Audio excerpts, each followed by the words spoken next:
as we turn south on the coast highway, twist on some speed for Guaymas, and blow up a couple of hundred miles of dust. Topping the last hill, the long, gentle slope gives us time to take a good look at the Sea of Cortez and the village of Guaymas, a long-awaited sight after so many dusty roads and cactus. This little Mexican town lies about halfway between Denver and Acapulco on the west coast of Mexico. By now, our journey has taken us far enough south that our jackets and helmets are beginning to get uncomfortable as the tropical climate increases in temperature. Even with the rising anticipation of using our new skin diving equipment, the ride along the beach is enjoyable and quite different to what we've been accustomed to. Guaymas is a great place to go skin diving. The water's so clear that you can see for over 100 feet. The temperature is comfortable, so you don't need a wetsuit. There are many varieties of fish, much lobster, so living off the sea is a real snap, even with our limited skin diving equipment.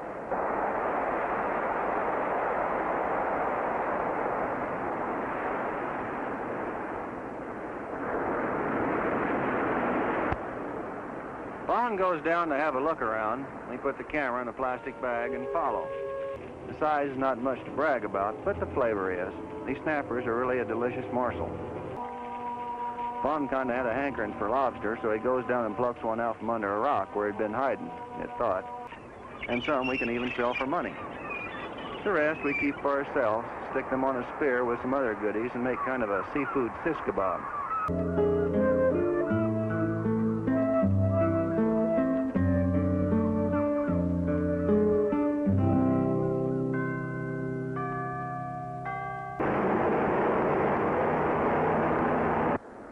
We were awakened in the morning by some character in an SK out for a ski ride.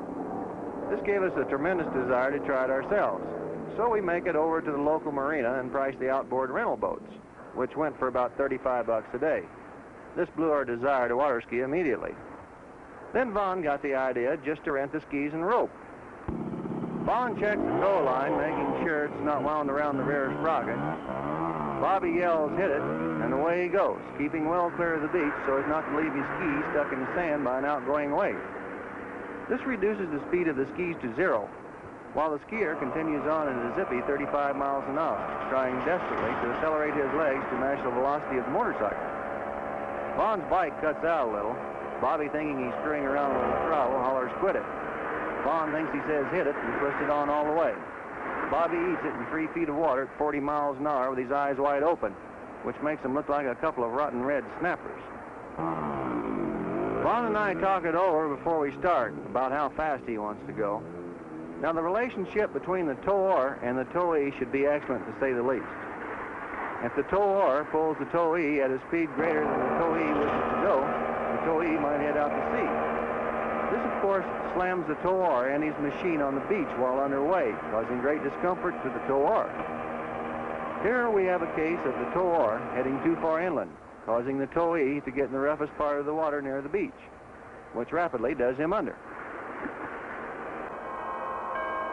We ditch our helmets, get cooler clothes in Guaymas, keep it south on the coast highway, and arrive in Mazatlan with cooler heads and cooler threads, with our Denver jackets stuffed in our travel bags.